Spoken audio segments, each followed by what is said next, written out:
Good morning, everyone. The subject I have for today is there's so much material that I doubt that I'll be able to squeeze it all into the 3 hours allotted to me. But I'm going to do the best I can. And to help me, as you can see here, you have some excellent artwork on the board that I prepared beforehand for you.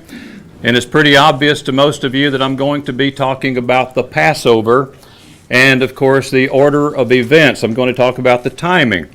Now, some of you, some few, I think everybody here is aware of it, but some people, perhaps some watching the webcast, may not be aware that the CGI's position on the Passover is not identical to that of the old Worldwide Church of God or some of the Church of God groups today. There is a difference. It was changed officially back in the 80s. And it seems that almost everybody back then, at least in the CGI, accepted it, understood it. It was very clear. But you know, that was not the first time the issue had come up. Back in the 70s, in the Worldwide Church of God, Lester Graby and Bob Kuhn produced a paper, and they were two very fine scholars. I think probably later demonized somewhat. I'm sure they were among those people that one particularly long-winded evangelist used to describe as those liberals who got Hebrewfied and Greekified and de-Petrified. But in any case, they produced a paper on this subject of the Passover, and their conclusion was that the Jews were correct in their observance. Now let me explain. If anyone doesn't know what I'm talking about, let me go over here to the board and explain what we're looking at here.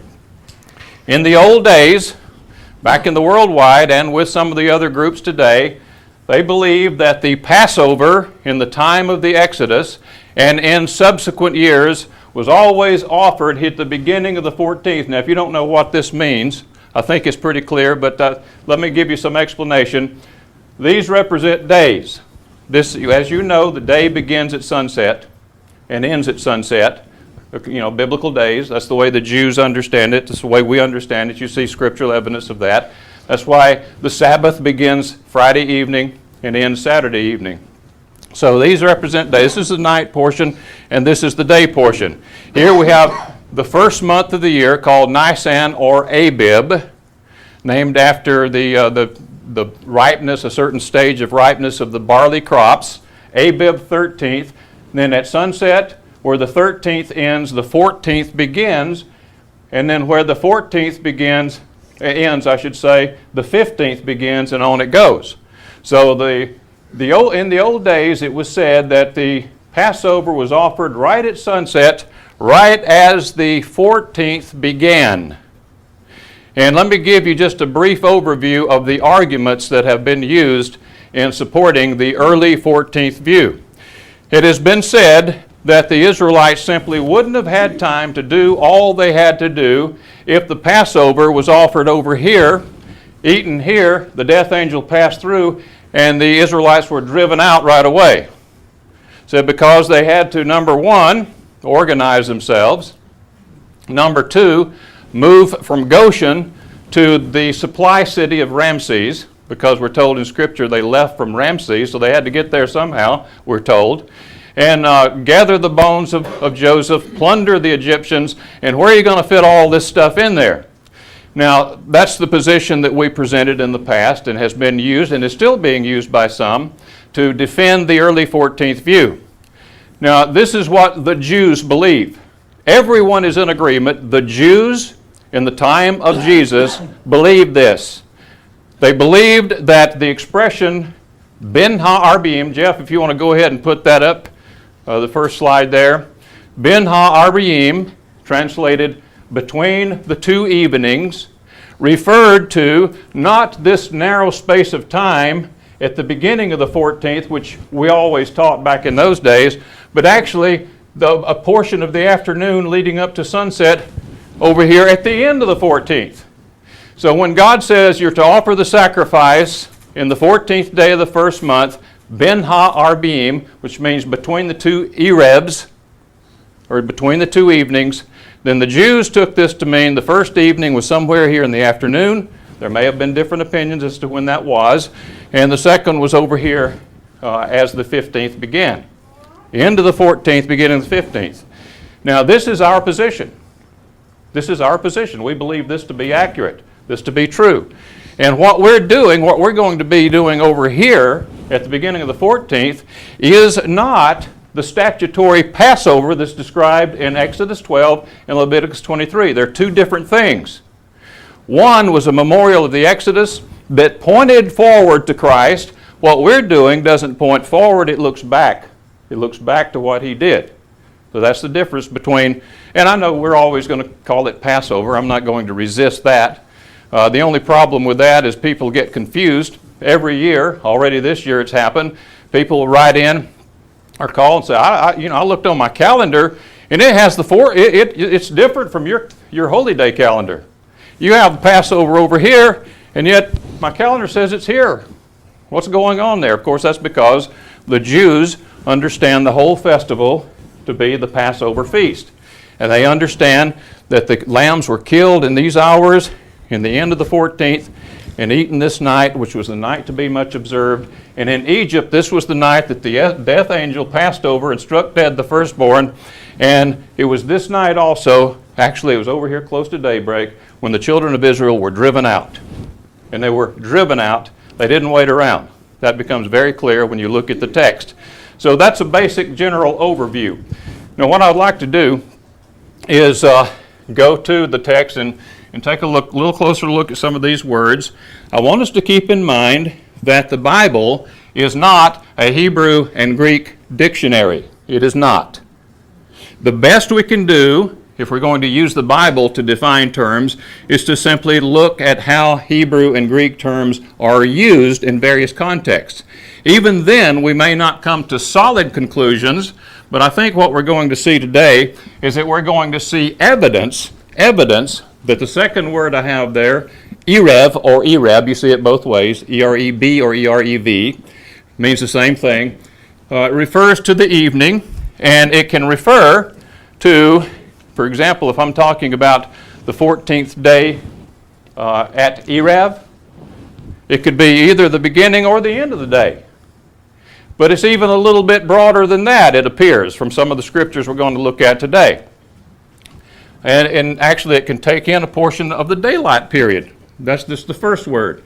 Now let's take a look at some examples here of the use of the word Erev. Go to Jeremiah 6 with me.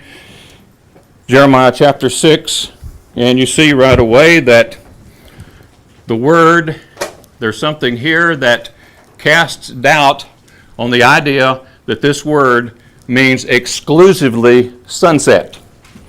It says, let's look at verse 4. It says, "Prepare war against her. Arise and let us go up at noon. At noon, woe to us, for the day goes away, for the shadows of the Ereb are lengthening." At sunset, the shadows are not lengthening. The shadows don't lengthen at sunset. They lengthen as the sun goes toward the horizon. So it seems, from the little bit of evidence here, again, the Bible's not a Hebrew dictionary, but this would give us at least an implication. It seems to assume that the word evening, or Erev, can apply to the very latter part of the day, toward sunset, in other words. It seems that the Hebrews probably understood Erev in a kind of an Alabamian sense. Growing up in Alabama, evening, the word evening, did not mean what it means to some of you. And I suspect some of you Texans and you Mississippians and other people, that's your same experience. For example, if my cousin called, back when I was growing up, said, "Hey, you want to shoot some basketball?" I said, "Yeah. When you be over here?" "I'll be over there this evening." Okay, so he shows up with dribbling his ball at 3 o'clock in the afternoon. And to us, that was the evening. It appears that this word Erev, translated evening or even in the King James Bible, can take in more than just the moment of sunset or the moments there. It can include the moments thereafter, a period of time thereafter. I don't think it's so tightly defined that you can have to say it's when the sun starts descending, going, someone said going, gone, that's the Erev. No, it's not that tightly defined. Also in Genesis 24, I'm just going to refer to this one. You see that is that you find in Genesis 24, beginning in verse 10. Just read the story there. I'll just make references to it here. But you find that Abraham sends his servant to look for a wife for Isaac. He doesn't want him to marry one of the people of the land there in Canaan. He said, go back to Mesopotamia and find somebody from my own people and find a wife for Isaac. So he goes, and he takes 10 camels with him. And he finds, he comes to this place, this well, and someone is there drawing water. He prays about it for a sign that God will show him if it's the right woman. Sure enough, he finds her. But to make a long story short, we're told that he arrived at approximately the time, first of all, in the Erev, in the evening, at the time the women go out to draw water. I seriously doubt if women went out to draw water after sunset. They probably went out to draw water in the latter part of the afternoon. And then when he finds this woman, she promises to water his 10 camels. I don't know that much about camels. I don't know anybody that's an authority on camels. But I do know that they can survive a long time in the desert without water. And then when they tank up, I think it takes a long time for them to tank up.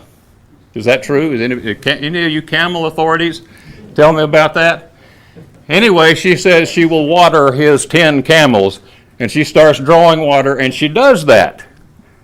Now, if Erev was at sunset, I suspect that went way on into the night. I don't know how, I really don't know, but the implication there seems to be that the term Erev can refer to the latter part of the day, even when the sun is still in the sky.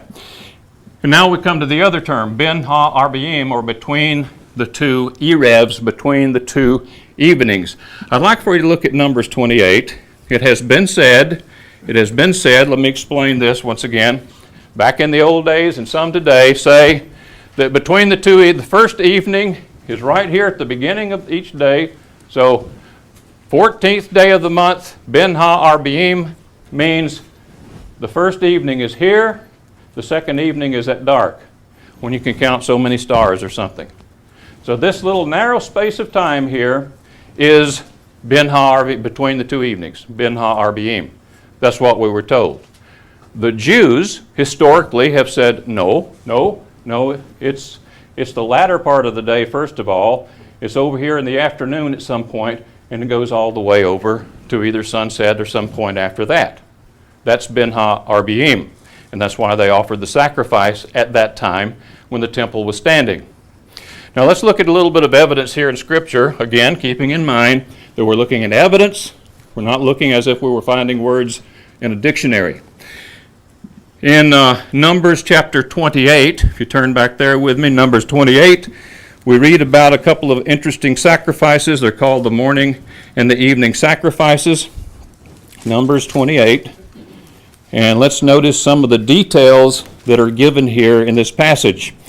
Numbers 28, and we begin reading there at verse 1. Now the Lord spoke to Moses, saying, command the children of Israel, and say to them, my offering, my food for my offerings made by fire, as a sweet aroma to me, you shall be careful to offer to me at their appointed time. And you shall say to them, this is the offering made by fire, which you shall offer to the Lord, 2 male lambs in their first year without blemish, day by day. So these are the 2 daily sacrifices as a regular burnt offering. The 1 lamb you shall offer in the morning. I don't think there's any question as to when the morning is. Actually, believe it or not, there is a question as to when the morning starts. But I don't think there's a question if it's 9 o'clock a.m., that's morning. Anybody's time. Hebrews, Greeks, anybody else. So one is to be in the morning. The other lamb, this would be the second one. The first one is named first. Remember, day by day. The first one of the day is in the morning. The second one, the other one, the second one of the day is Ben Ha-Arba'im. That word right there, between the 2 evenings. Now, if it is after sunset, if that means after sunset, then that would be the first one of the next day. Not the second one of that day.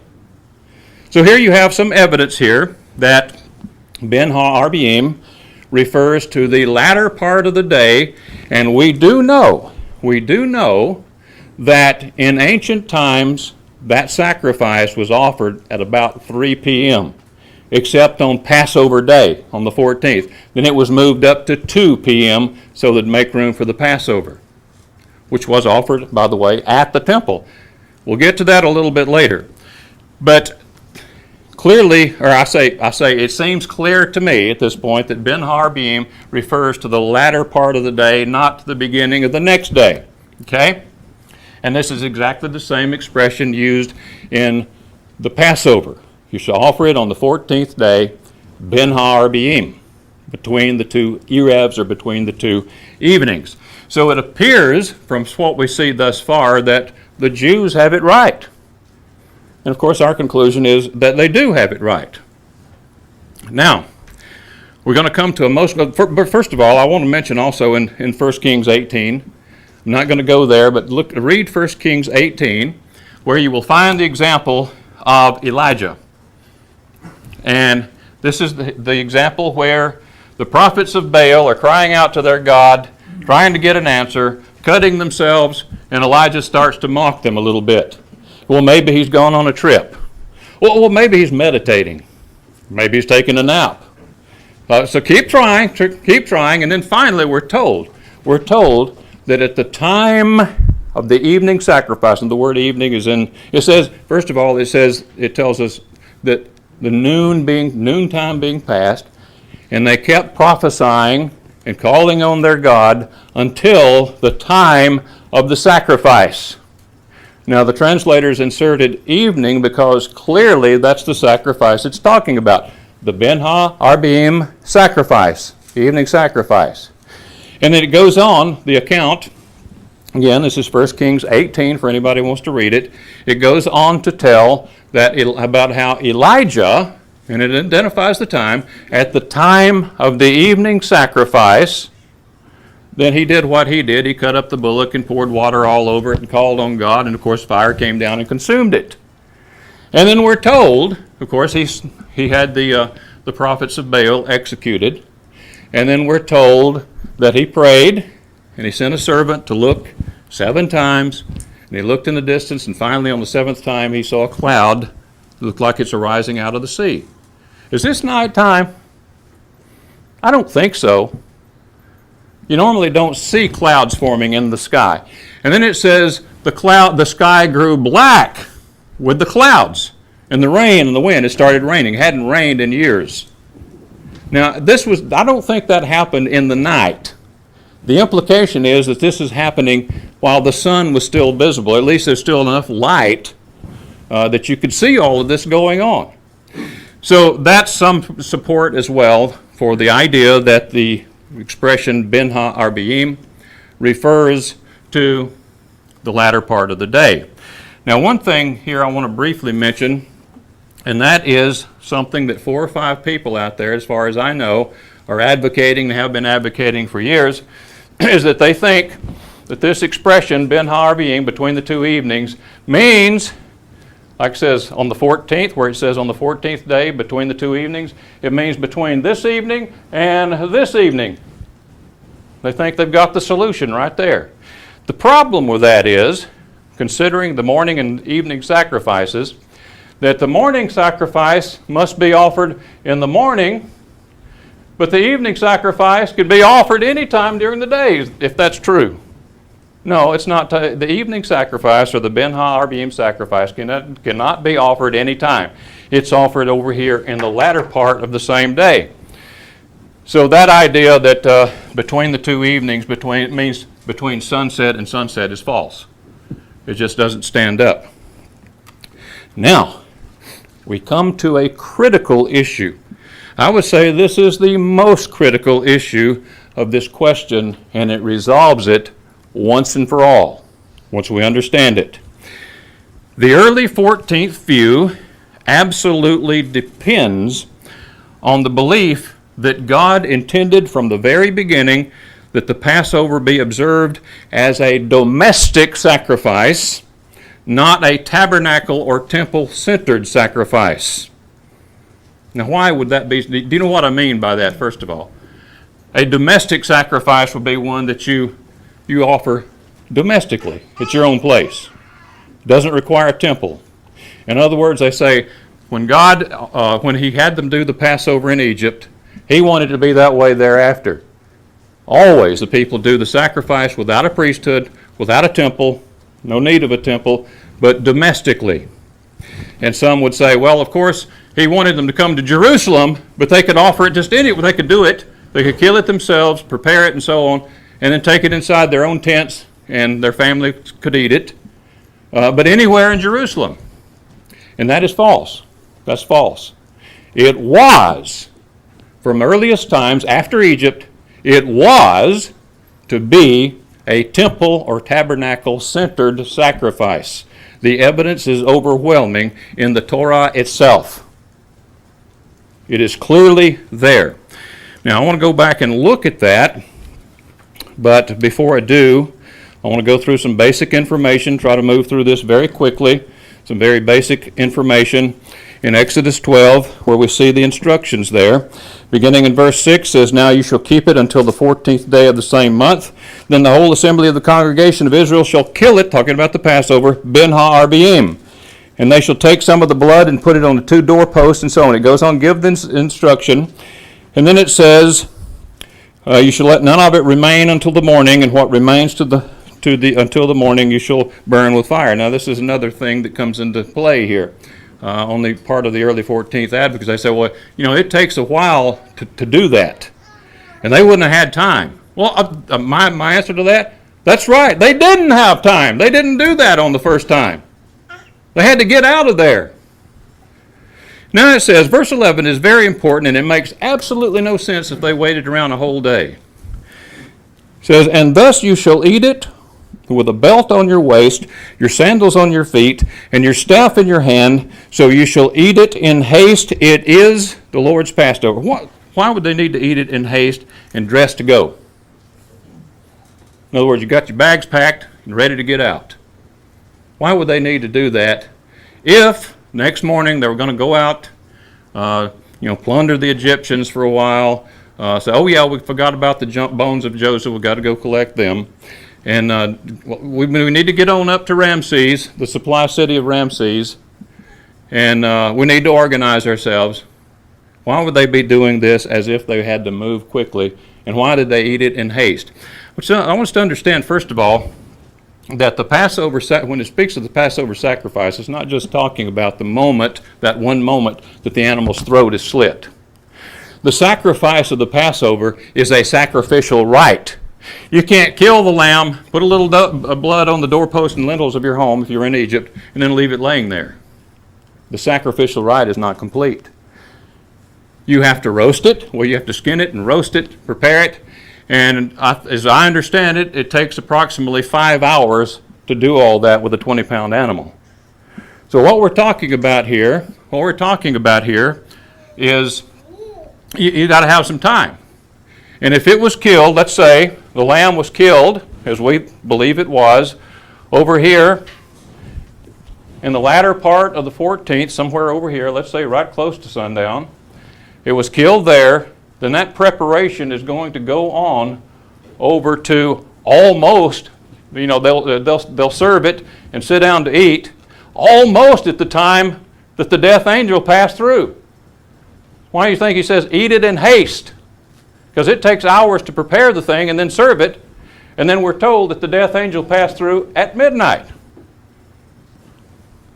And then shortly thereafter, Pharaoh sends a decree that they're to get out. And listen, very important to understand, when those men from Pharaoh, I don't think the text necessarily means that Moses and Aaron went to Pharaoh. It seems to imply that the way it's worded. But I think what it means is he sent messengers. He sent messengers. Because the text tells us they were forced out. They were forced out. So he sent messengers. And I don't think they got there and gave them a big hug and said, we're going to miss you. We're going to miss you. we really wish you'd stay around, and would you reconsider? No, you can rest assured that Pharaoh's men, his messengers, had spears and they had swords, and when they said, "Get out," they didn't mean wait. They meant go. And as the text tells us very clearly, and just read Exodus 12, it tells us they were forced out. Now some people say, well, now, if they actually left before morning, as Deuteronomy 16 seems to suggest, then they would have been in violation of God's law or his commandment, because he said nobody's to go out before morning. Okay, let me first of all, this could have been morning time. A couple of ways to answer that. One is, it's not real clear that they define morning strictly as the moment the sun came up. Because there are texts, for example, in the New Testament, we're told that Jesus went out very early in the morning to pray while it was still dark. It could have been before sunup. It could still be dark right as the sun is rising, but that's not real clear. So morning could be the same. They could have defined it the same way we do. If it's 3 a.m., that's morning for us. Could have been that way for them. Secondly, think about the situation. Do you think anybody thought that God meant, after the death angel had passed through, all the firstborn are dead, that God meant that under no circumstances are you to leave your place of dwelling until that sun is up? Well, let's think of some circumstances. Suppose old Bartholomew ben Joseph is standing there, and along comes Pharaoh's people and says, "It's time for you to get out." And he says, "As for me and my household, we shall obey the Lord." What if somebody said, your house is on fire, you see all that smoke, and you and your family are going to be dead in a little while if you don't get out? Would old Bartholomew stay there? No, he'd push his kids out of the way to get out. So there was a crisis that happened in Egypt that night after death passed through the land. That crisis was when Pharaoh's people got there, and it says they were forced out. I think if somebody came into your house, and as far as another thing, it's a fundamentalist way, a hyper-fundamentalist way of reading Scripture when you take a command like that and ignore the purpose of that command. There was a purpose in the command. Don't go out before morning. And everybody in here, I bet you, knows the purpose. It was not merely a test of obedience. It's because if you do, especially if you're a firstborn, you could be in real trouble. Real trouble. You get killed out there. Now, after death is passed through, the firstborn are dead. It's a different situation, isn't it? Especially when you have Egyptians knocking on the door and saying, "It's time to get out now." So I was going to read some text through Exodus 12 there, but I'm going to. That's a basic overview. I do want to say this, though. I've shown you the idea that what the early 14th view, what they ask us, are the weaknesses they say are in our argument, say they needed more time than that. But I want you to look at what they're asking us to believe. They're asking us to believe that, first of all, we know that the people long before this time knew what was going to happen. Let us suppose, just for the sake of argument, that the instruction was for the early part of the 14th. Let's just suppose that for the sake of argument. For a moment, for a little while, we'll pretend that's the correct time for the Passover. This is what they're asking us to believe. We know that the people, when they got up in the early morning hours, however you define morning, on the 13th, they didn't nap through the day. They didn't nap through the day because they knew what was coming that night, didn't they? They knew what was going to happen. Moses hadn't kept them in the dark. They knew that the Lord God himself was going to act that night. They knew the God of Abraham was going to rain terror upon Egypt. And I don't think they were napping and doing, just a casual. There was a lot of excitement in the air. A lot of emotion filled the air, no doubt about it. So they got up on the morning of the 13th, if they waited that long to get up, and here they are. They're awake all day. They get ready for sunset. Now they're going to prepare their lambs. As soon as the sun is set, they kill the lamb. And listen, everybody had better have indoor cooking methods, and they did have it back then. They could roast indoors. But all the I should say all the Israelites had better have that, because you don't want to stay outside that night and cook it. You want inside to cook it. So they all better have it, so let's assume that they did. Now then, there was no rest that night, none at all, because it was a night of terror and they knew it. It wasn't a happy hour.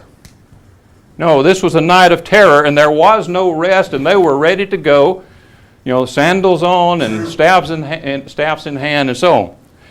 Okay, now then, we're asked to believe that the next morning, they got out, they went out, they organized themselves, they did all these, they plundered the Egyptians and all these other things, and then they went on a good journey, for people who are walking, that is. This is the whole nation of them, tens and thousands, and some have estimated in the millions, I don't know how many, but a bunch of them, to put it that way, with animals, and a mixed multitude. And here, all this is, by the end of the day, now keep in mind, they've been up, let's see, there's 12 hours, that's 24 hours. Now then they finally arrive at the supply city of Ramses. This is not very good here.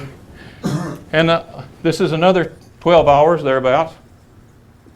I would say there's a little bit of sleep deprivation going on there, wouldn't you, after 36 hours? And they get there, and we're told that when they left, when they got there, I don't know what they did, but they left here about dark. And it was an all-nighter. 12 hours, 12 hours, 12 hours, 12 hours. And they went out with a high hand. Woo! The trumpet blast and all the shouting and the expressions of joy. Free at last, free at last. When I look at this, it seems kind of unbelievable, because here they've been awake 36 hours and now the Exodus starts. Going out with a high hand seems to be look more like a scene out of The Walking Dead. People wandering around. You mean we got to go now? So, to me, that is more unbelievable than the other view. Now, you can answer the arguments. First of all, if you look at we will go to Exodus 12 here and look at what it says here in verse 33. It says, "And the Egyptians urged the people that they might send them out of the land in haste, for they said, we shall all be dead." They wanted them out of there. "So the people took the dough before it was leavened, having their kneading bowls bound up in their clothes and on their shoulders. Now the children of Israel had to," get this, may be different from the King James Version. You need to understand that. "Because they had done according to the word of Moses, and they had asked," this was already done.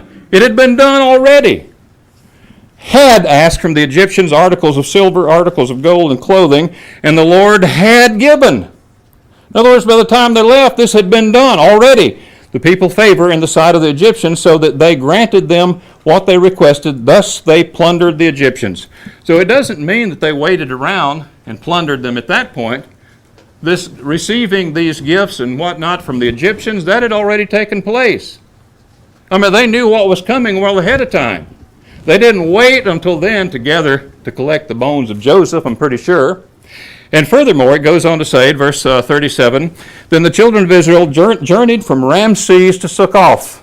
Wait a minute. They say, well, how did they get out of Goshen and go to the supply city of Ramses? And they'll refer you right back to Exodus. Let's see where that is. It's in Exodus 1 and verse 11 says, "Therefore they set taskmasters over them being the children of Israel, to afflict them with their burdens, and they built for Pharaoh supply cities, Pithom and Ramses. You notice this Ramses here is spelled differently than the Ramses over in Exodus 12. Why is that? Genesis 47 gives you the answer. Remember when Joseph's father and brothers settled in Egypt. This is what the Pharaoh said to him. That's when they were on friendly terms. The land of Egypt is before you. This is verse 6. Have your father and brothers dwell in the best of the land. Let them dwell in the land of Goshen. Now then, drop down to verse 11. And Joseph situated his father and his brothers and gave them a possession in the land of Egypt, in the best of the land, in the land of Ramses. Wait a minute. That's not the supply city of Ramses. That's the land of Ramses. It's synonymous with Goshen. So when they left Ramses, they left Goshen. They didn't travel off up to some supply city. You know, every time I go to Shreveport, I always get up early so I can get to Dallas. Why are you going to Dallas? Well, get to Shreveport. We'll get a run and go at it. But they didn't go to some supply city. They were in Ramses when they left, which was Goshen. Or Goshen was in Ramses, however you want to put that. So there's no contradiction there at all. And all of this other stuff had already taken place. I mean, they knew it was coming when they put up the lambs days ahead of time. They had the lambs there. They knew what was going on. And so all these things took place before then. And so then when the Egyptians came and said, out you go, out they went. Right away. Now, finally we're getting to that which I said was very critical. Critical to understand. Very important to understand. And this has to do with whether or not God intended from the beginning for the Passover to be perpetually, as it was in Egypt, that is to say, domestic sacrifice. Well, let's look at some scriptures here. At Exodus 12, we're still in Exodus 12. Let's look at the instructions that continue, because now he's going to tell them what to do hereafter regarding the Passover. Remember that we just read, or at least the text says, a mixed multitude went out with the people, and many animals. Many animals. And there was a huge crowd that went out when they left. Now, many of the mixed multitude, without a doubt, were Egyptian sympathizers and probably slaves from other nations that had been a part of this whole thing. I fully suspect, that the sympathizers who were uncircumcised probably ate the Passover and put the blood on the doorposts and lintels of their places of residence as well. We're not told that specifically, but I expect that is what happened. They were sympathizers after all, so they went out with them. Now, with that scenario in mind, God gives Moses these further instructions.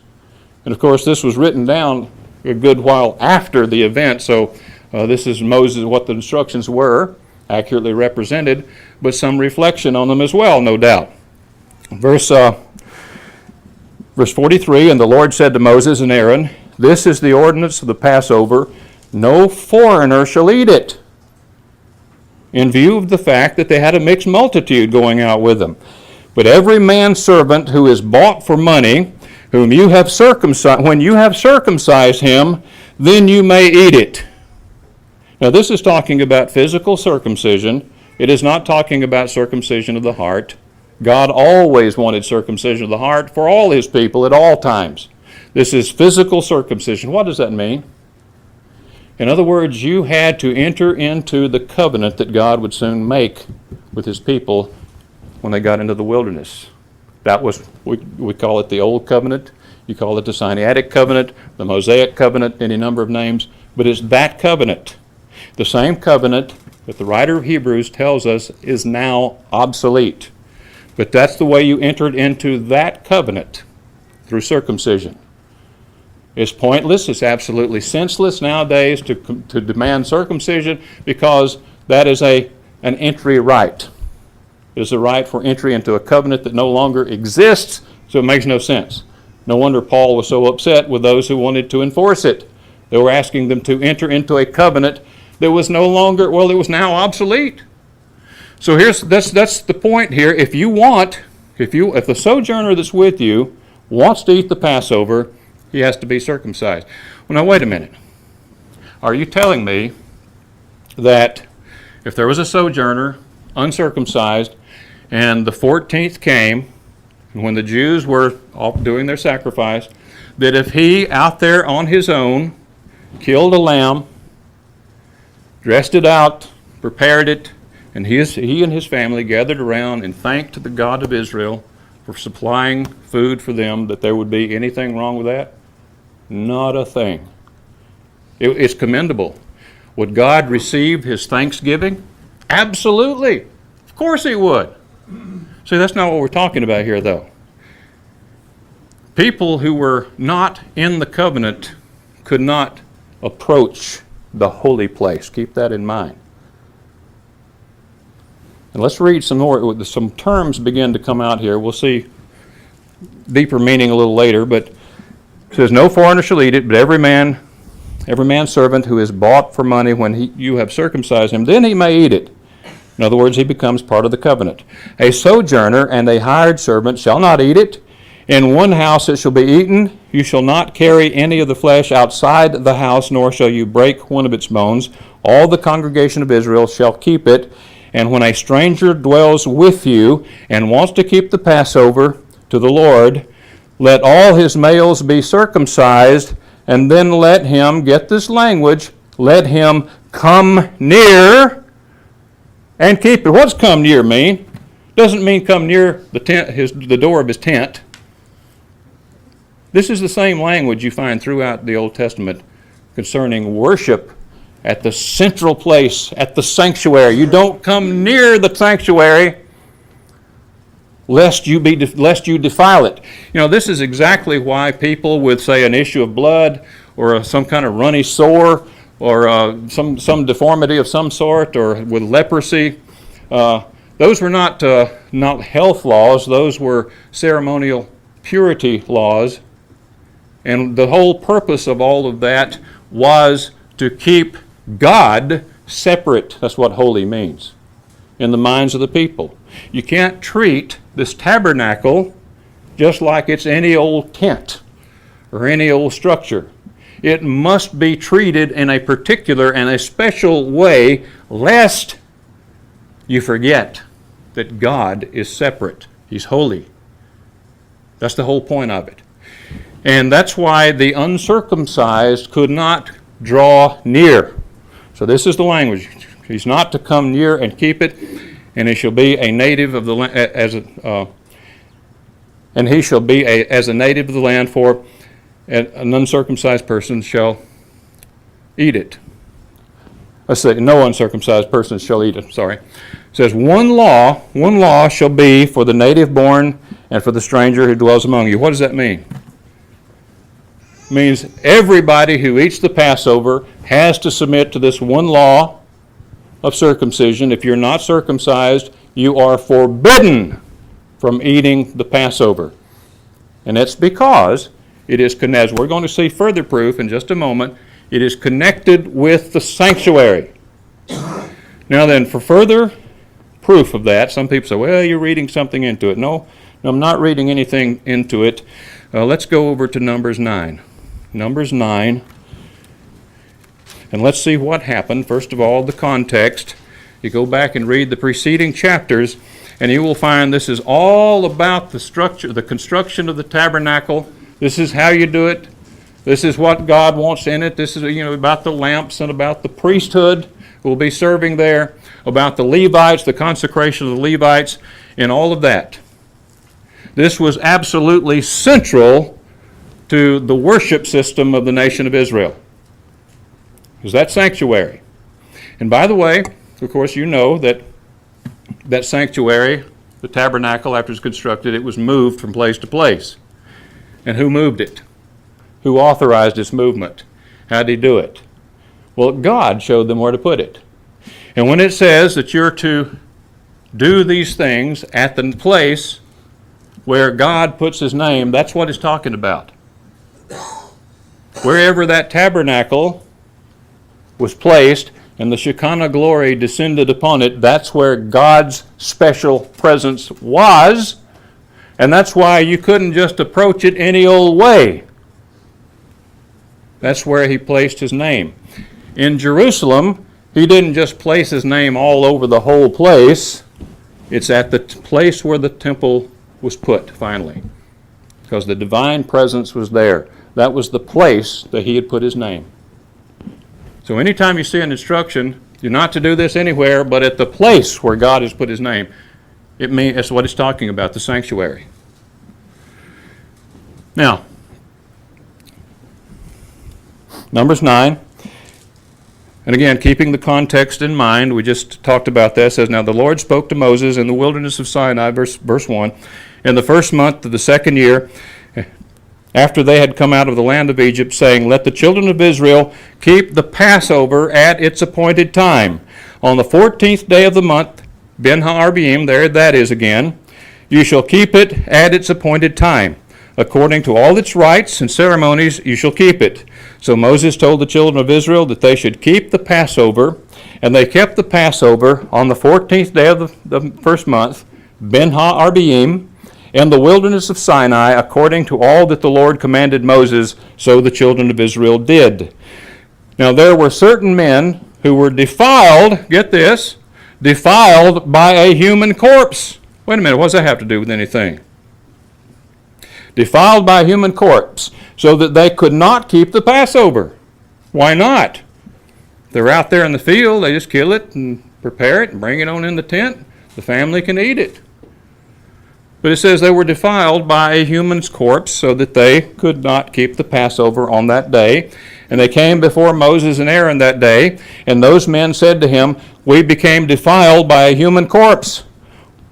Why are we kept from presenting the offering of the Lord at its appointed time? This is not the language of a domestic sacrifice. They were prevented. Someone prevented them from presenting a sacrifice. In this context, it's been talking about the tabernacle and the priesthood. So what do you think is going on here? They wanted to offer the sacrifice to the Lord at the appointed place, in the appointed time, and they were prevented from doing it because they were ceremonially unclean. They'd touched a dead corpse, or dead body. All corpses, I guess, are dead, but they touched a dead body. Except for the ones in The Walking Dead. I don't know about that. Verse 8, and Moses said to them, stand still, that I may hear what the Lord will command concerning you.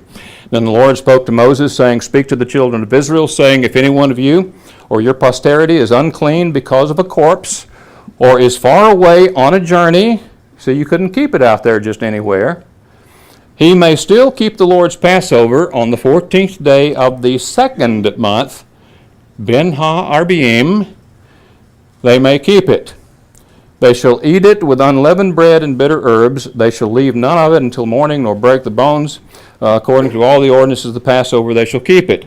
But the man who is clean and is not on a journey and ceases to keep the Passover, that same person shall be cut off from among the people, because he did not bring the offering of the Lord at its appointed time. This is sanctuary language here. He didn't bring it. And this is in the Torah. It's not some later tradition. You know, we're told by the early 14th proponents that this all changed, the Jewish tradition that was in place in the time of Christ, that all that changed during the reign of during the restoration under Ezra. And they even go on to say that Ezra edited some of the texts here that seem to support a different view from their own. Here I have a book. Some of you know the author, Fred Coulter, and there are many things that are said in the book. I'm going to comment on a couple of items.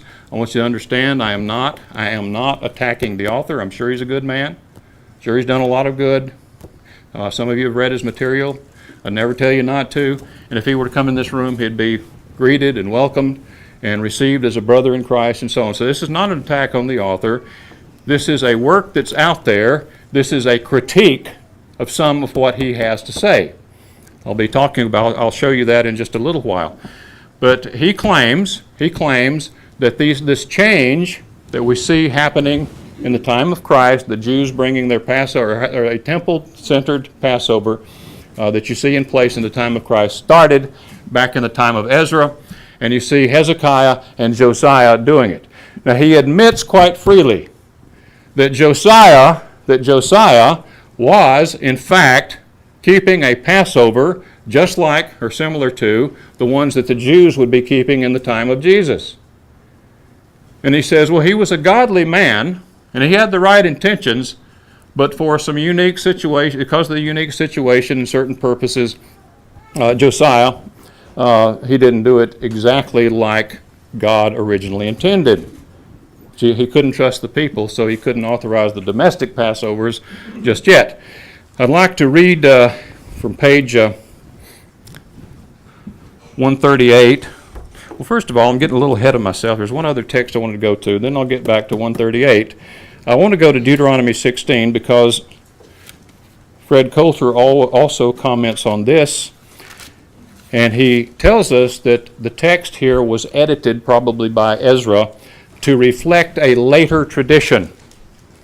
Let's read it, and I want to comment on it as I go through it. In Deuteronomy 16, beginning in verse 1, it says, "Observe the month of Abib, and keep the Passover to the Lord your God, for in the month of Abib the Lord your God brought you out of the land of Egypt by night." Now you can take this a couple of different ways. I've already commented on it.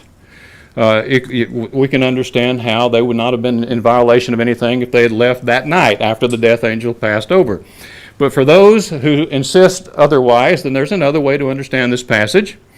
Sometimes when some kind of document is signed giving people some freedom or liberation or rights, and then years later, after the signed document goes into effect and people have those rights or those freedoms, they will look back and look at the date of the signing and say, we gained our freedom on that date, when in fact it didn't really go into effect until after the date. So here God could simply be saying, I brought you out of Egypt by night, meaning I caused Pharaoh to officially release you that night. Whether they left that night or the next morning, that doesn't matter. So it's a metaphorical way. You find language like that throughout Scripture. But either way you want to take it, there is no contradiction here.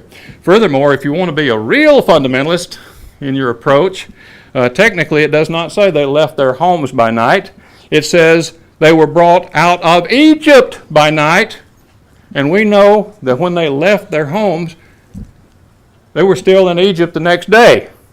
So they weren't brought out of Egypt, if you want to take it in this hyper-literalistic sense.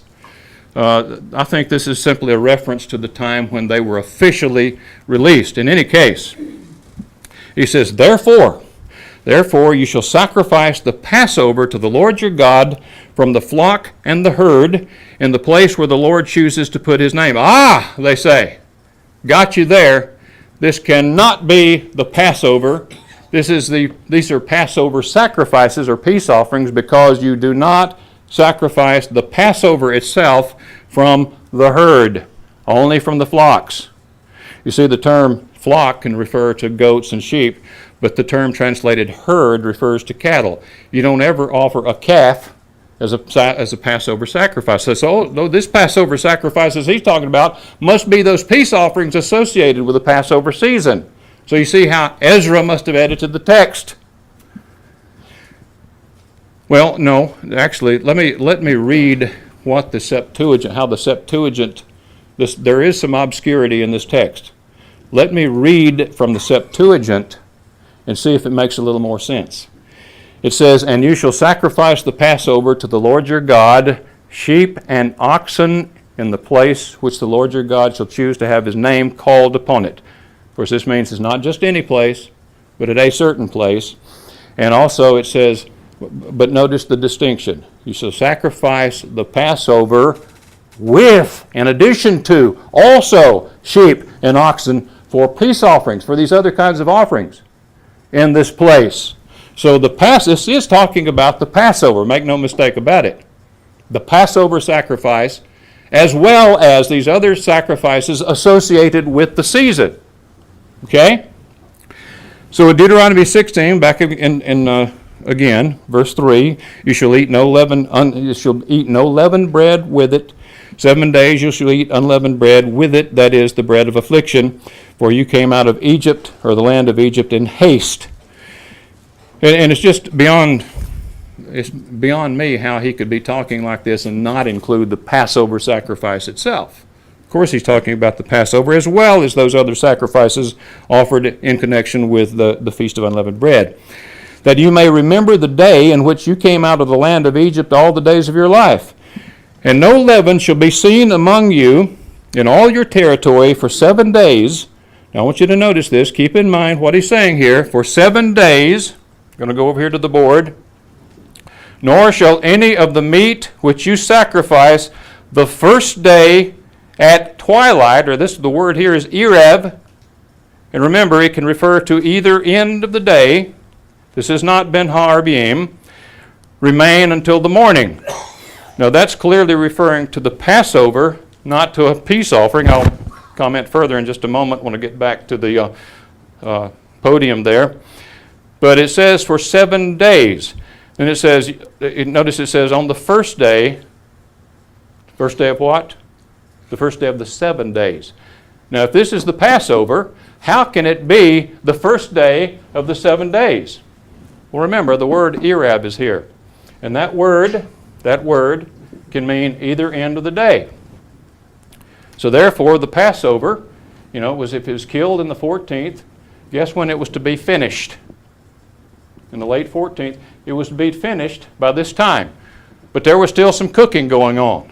There was still it was still being observed.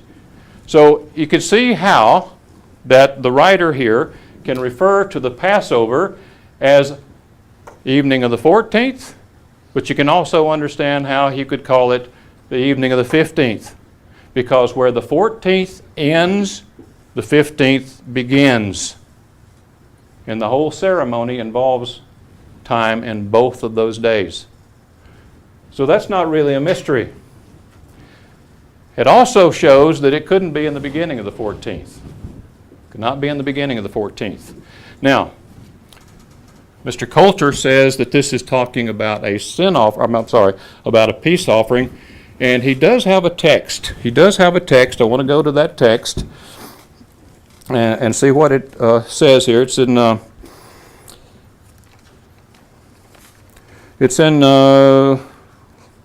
Leviticus 7. Leviticus chapter 7. Take a look at it. Chapter 7. And his point is that there are other sacrifices that were not to be left over till the morning. And if they were, it's to be burned with fire. Leviticus 7, verse 15.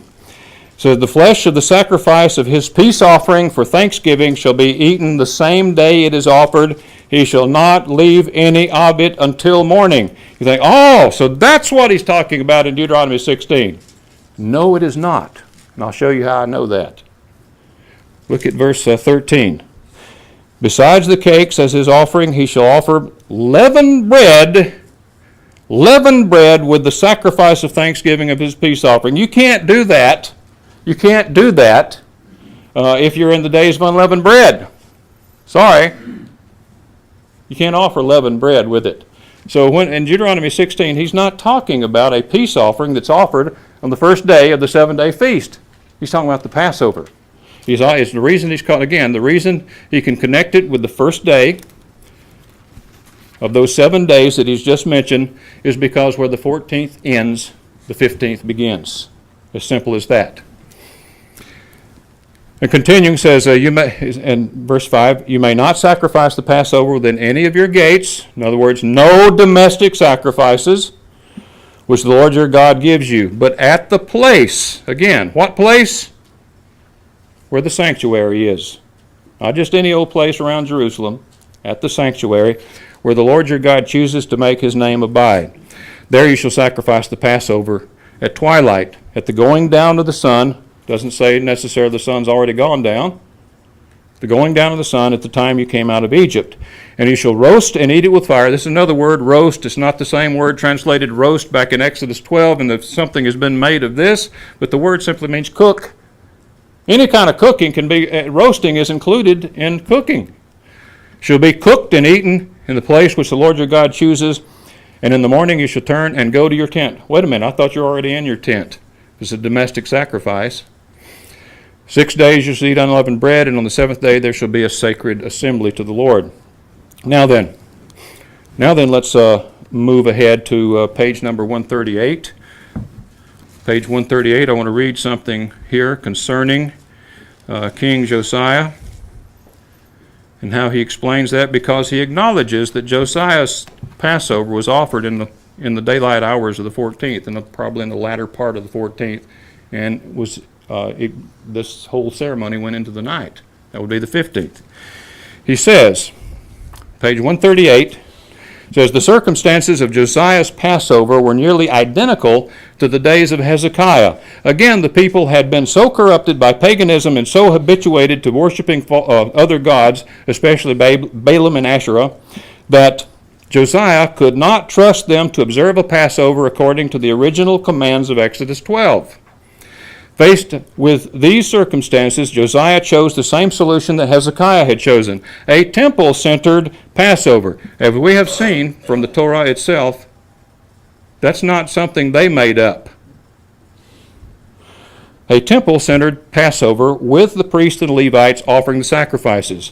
The scriptures clearly show that in both cases, these Passovers were, quote, according to the command of the king, end of quote, and all caps, not according to the command of God. Anytime you put something in all caps, it really makes it strong. Sometimes it may be even believable. But this is, I want to go to the scripture itself. Let's just go to the scriptures and see what it says about Josiah. First of all, let's go over to 2 Kings 23. 2 Kings 23.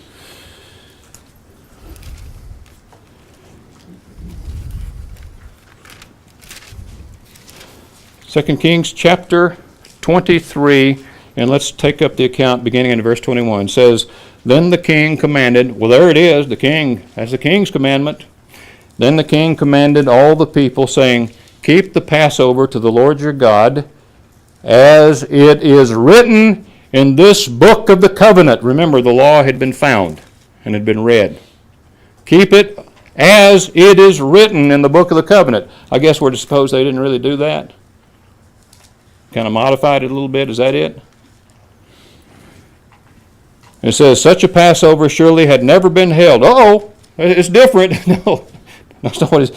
Since the days of the judges who judged Israel, nor in all the days of the kings of Israel and the kings of Judah, but in the 18th year of King Josiah, this Passover was held before the Lord in Jerusalem. Moreover, Josiah put away those who consulted mediums and spiritists, the household gods and idols, all the abominations that were seen in the land of Judah and in Jerusalem, that he might perform the words of the law which were written in the book of Hilkiah the priest, found in the house of the Lord.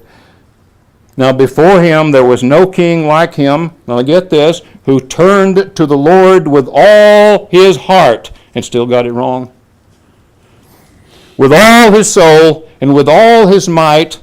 Notice, according to all the law of Moses, nor after him did any arise like him. I would say the Passover he authorized was according to the law of Moses. And when it comes to an interpretation of how the law of Moses applies, if it's between Fred Coulter and Josiah, I will go with Josiah every time. So this was according to the law of Moses. He did not turn to the left hand or to the right. He did all according to the instructions. Now then another passage in 2 Chronicles 34. And then we'll take a look at his Passover. 2 Chronicles 34, a couple of verses here. First couple of verses says, Josiah was 8 years old when he became king, and he reigned 31 years in Jerusalem. And he did what was right in the sight of the Lord, and walked in the ways of his father David, and he did not turn aside to the right hand or to the left. So you think he got the Passover wrong? Or at least he kind of introduced some of his own elements. I don't think so. I don't think he did that at all. Now, Jeff, go ahead and put up the slide A. Slide A. And I'm going to read it out of this this book here. This is Mr. Coulter's book. He says, Philo, a Jewish historian, confirms that the Passover lambs were slain at the houses of the Jews during the first century before the destruction of the temple in 70 A.D. He states, the day called by the Hebrews in their own tongue, now he's quoting, he states, quote, the day called by the Hebrews in their own tongue, the Pasch, meaning Passover, on which the whole people sacrifice, every member of them, without waiting for the priests, emphasis added, because the law has granted to the whole nation for one special day in every year the right of the priesthood and of performing the sacrifices themselves. Now, the translation that I have, it's by Young, C.D. Young, this is it. And I noticed that when I looked at the bibliography in this book, it's the same thing. His might have been a year earlier. This one may have been revised since then. But when I read what is in this translation and compare it with what he has presented here, the wording is quite different. Now, it could be that he's aware of some translation that I am not aware of, a different translation, and that he has included it. It just didn't refer to it in the bibliography.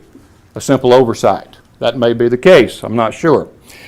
But in any case, just to show the differences, keeping what he says in mind, in this particular instance, I'd like to, Jeff, if you go ahead and put up B, I want to read the same thing from Jong's translation. And it's talking about the day that, quote, the Hebrews call in their native language, Pascha, on which the whole nation sacrifices, each individual among them, not waiting for the priests, since on this occasion the law has given for one special day in every year a priesthood to the whole nation. A priesthood to the whole nation, so that each private individual slays his own victim on this day. You notice there's a little bit of difference in the wording. After without waiting for the priest, Coulter's translation says, because the law was granted to the whole nation for one special day in every year, the right of the priesthood and of performing the sacrifices themselves. Well, this says, my translation says, slays his own victim on this day. There's a little bit of difference there. I just wanted to illustrate that.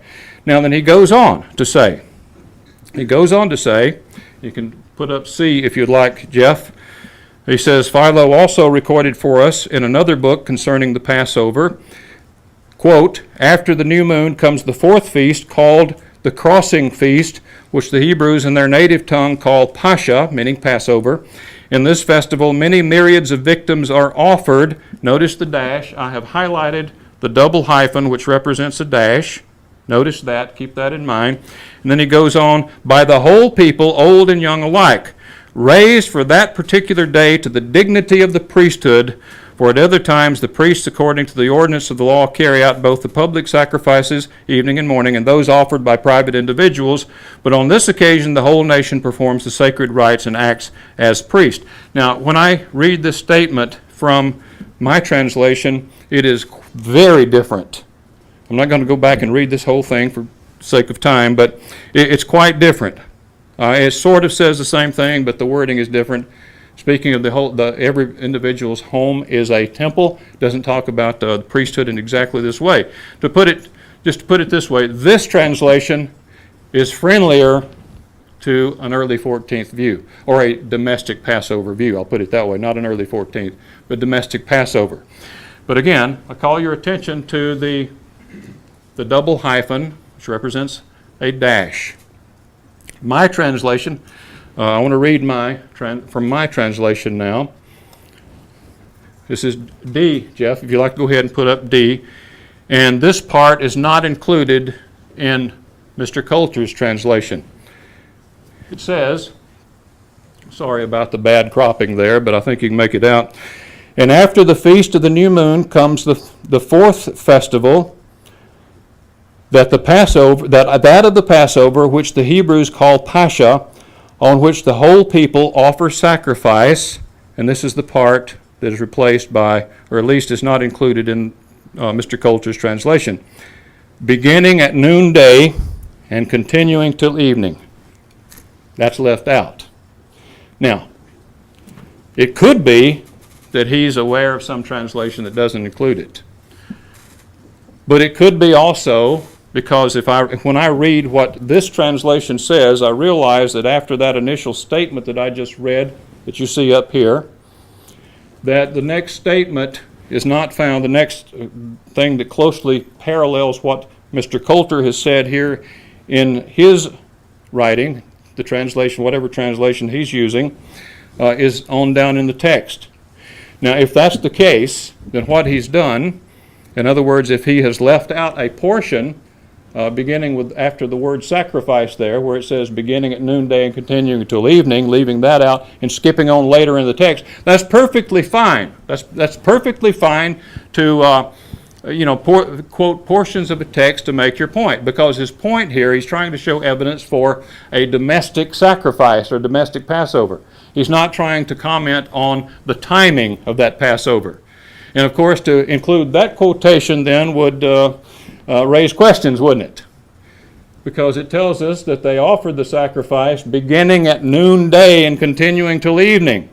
That doesn't fit an early 14th view very well.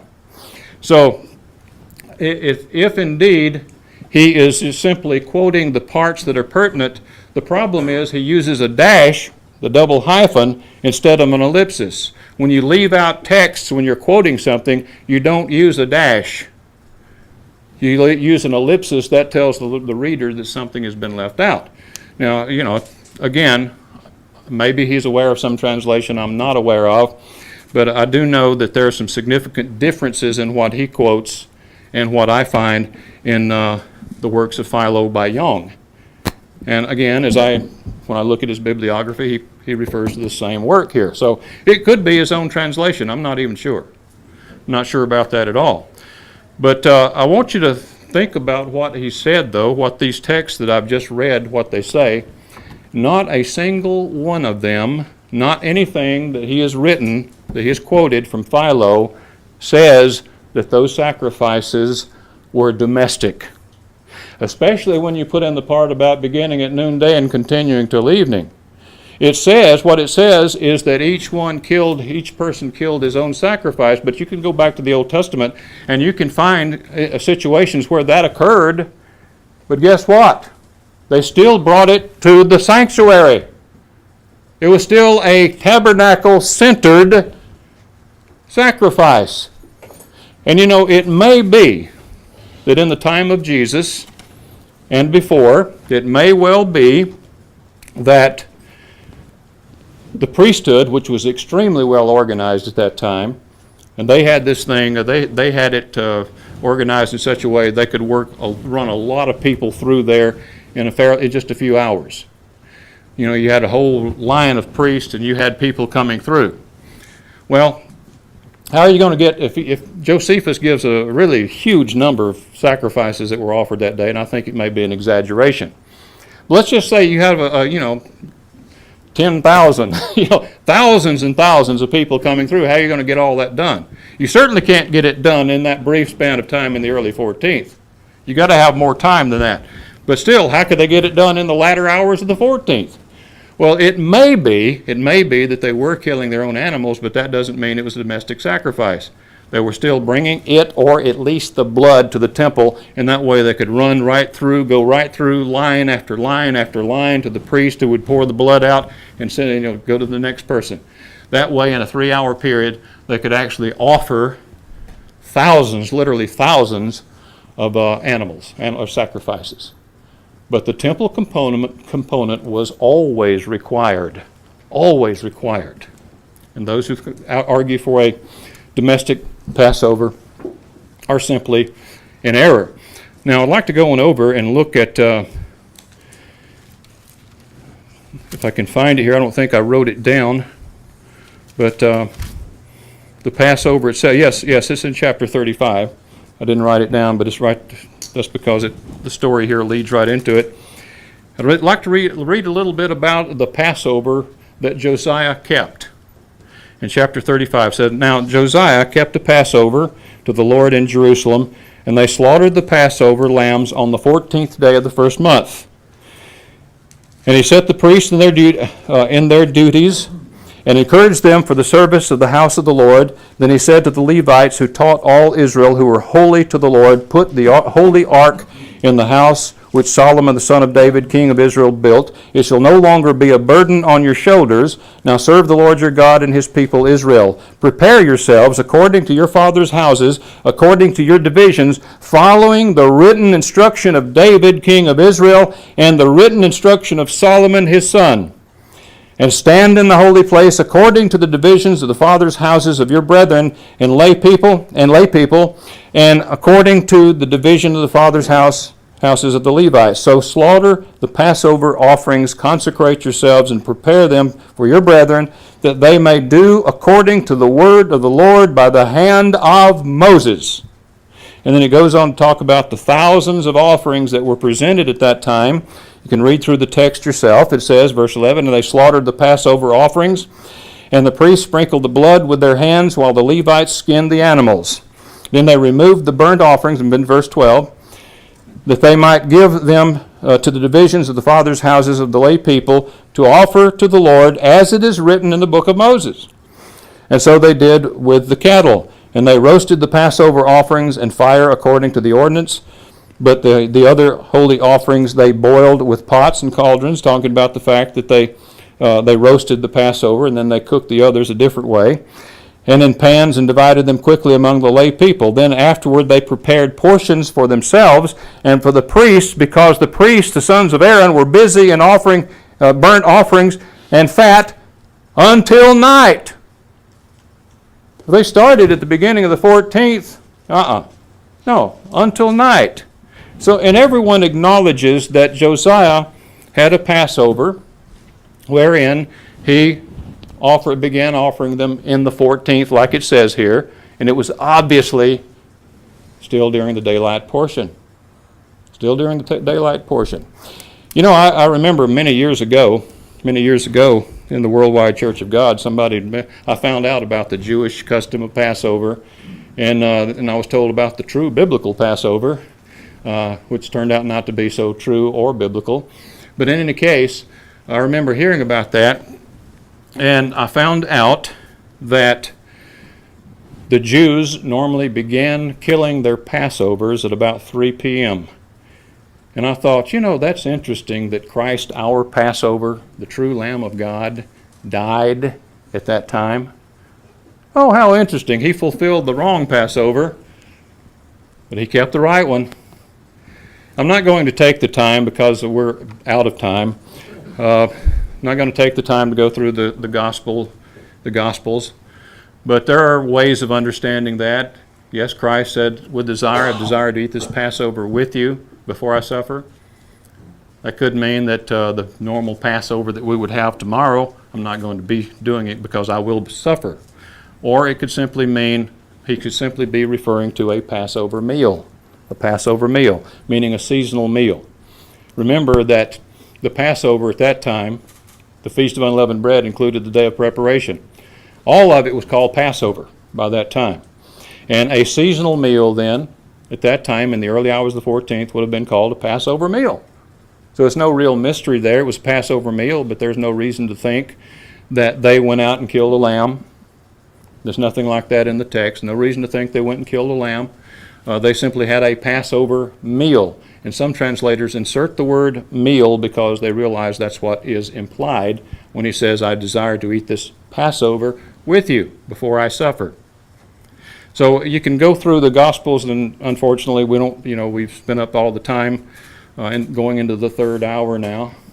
But we spent up all of our time today, and I won't be able to do that. I'd just like to say, though, in closing, that a lot of people look at this and say, well, those holy days of the Lord back there, Leviticus 23, the idea that we're not keeping the Passover described there, that's troubling to some people. But the fact is, what you must realize is that is a sacrificial rite. That is the statutory Passover. It requires, Jesus said he didn't come to destroy the law of the prophets. He didn't come to destroy the law of the prophets, but to fulfill. That does not mean that he came to make things apply to people that it didn't apply to before. No.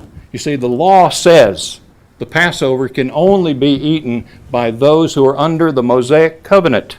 And if that covenant is obsolete, You cannot lawfully eat the Passover. So you're not keeping the Passover, not the statutory Passover. What we call Passover is really not the statutory Passover. It's linked to it in some ways because, well, obviously, it's rooted in it historically. But it is not the same thing. As I said earlier, the statutory Passover looked forward to Christ. Now we're here looking back. Now, if, as some people think, that Christ simply took the Passover, he abolished the need for circumcision, he abolished the animal sacrifice aspect of it, and he changed the symbols, and he abolished the necessity of doing it in a particular place, then I say that's a whole lot of abolishing and changing for the ones who said he didn't come to abolish, and for the one who is the same yesterday, today, and forever. So that's a wrong approach, wrong way to look at it. He didn't come and just revise and revamp the Passover. He came and fulfilled it. He fulfilled it. He is our Passover. And that's why now we come together, we take the bread and the wine, we stoop down and wash each other's feet, remembering his humility, looking to him and looking back at that event that the Old Testament Passover, a statutory Passover, looked forward to. And that's the difference. And that's why we will continue to call it what you will. I prefer to call it the commemoration of Christ's death. We can call it the Passover, certainly rooted in the Passover. We will do that, but listen, the Old Covenant is obsolete. We don't do those things that pertain exclusively to it. And the Passover, the statutory Passover, is one of those things.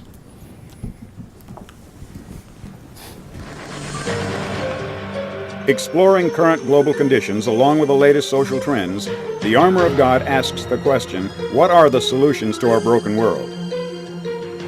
Right here every week, new perspectives are presented for your consideration by our commentators. The Armor of God challenges you to be vigilant in your outlook and understanding of this world in these tumultuous times. Don't miss this week's program.